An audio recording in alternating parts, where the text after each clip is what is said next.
in a nondescript, rural corner of the American Midwest, in a long row of units at one of the many dilapidated mini-storage businesses that dot the dreary landscape, is a unit, Unit 232, with barely noticeable scratches in the concrete in front of the sliding door.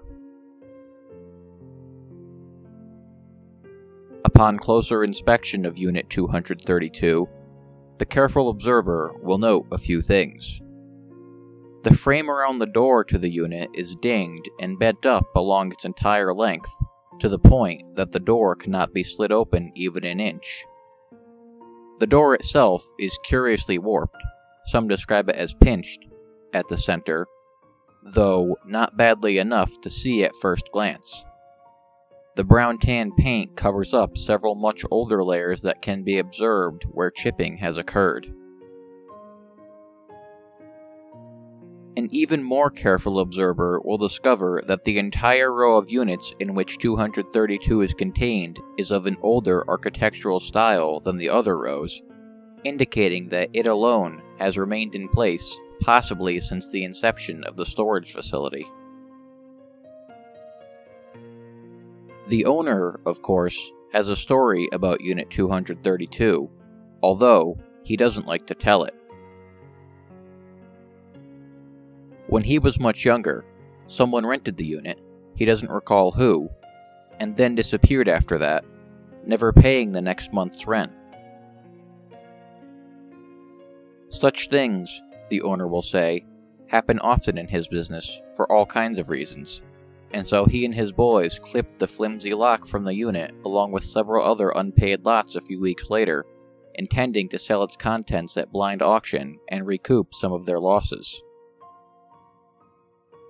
Unfortunately, even with all three of them grunting and heaving at the door, it would not lift at all. Angry, the owner hired out some heavy machinery to tear the door down instead. Behind the door, the owner says, was nothing but a solid wall of dull steel. The small backhoe tore the flimsy aluminum door out easily, but barely made a scratch in the metal. Exploratory cuttings elsewhere around the unit revealed that the same metal pressed against every wall. Whatever it was, it seemed practically bolted into the concrete. The next revelation was the discovery of a large, plain keyhole set into the block, which, the owner supposes, must actually have something else inside of it, on the side that faced the back of the vent. A locksmith was hired to examine the keyhole, but the moment he began feeling out the hole with his turning tools, he fainted clean away.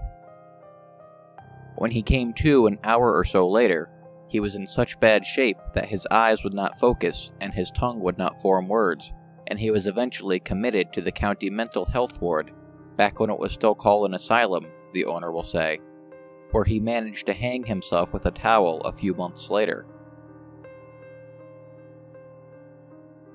Having had quite enough of these goings-on, the owner called in a full-scale demolition service to take out the unit with a bulldozer. But when the vehicle arrived, the engine cut out and could not be started again until it had been towed some miles away.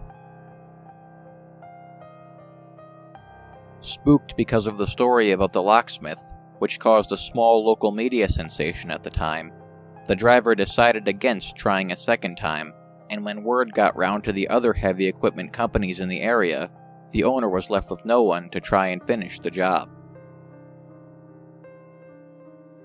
Naturally, he will say, he decided to rent the equipment and have one of his employees take care of it for him instead. But this is where he trails off every time, and if you pressed him for the story of that worker, he will say nothing, only staring off out the window of his office as though you are not there at all. In the end, he will say, clearing his throat, he carefully repaneled the walls, attached a new door, welded it in place, and banged up the frame as an added precaution. The pinching at the center of the door, he will tell you, seems to happen on its own, but he has learned to stop asking questions about whatever is locked up inside that huge steel box. Of course, every lock has a key somewhere in the world that fits it.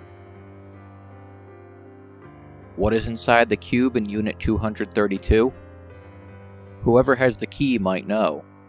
More likely, it has been passed along from attic to attic and rummage sale to antique shop so many times that whoever has it has no idea what it is for.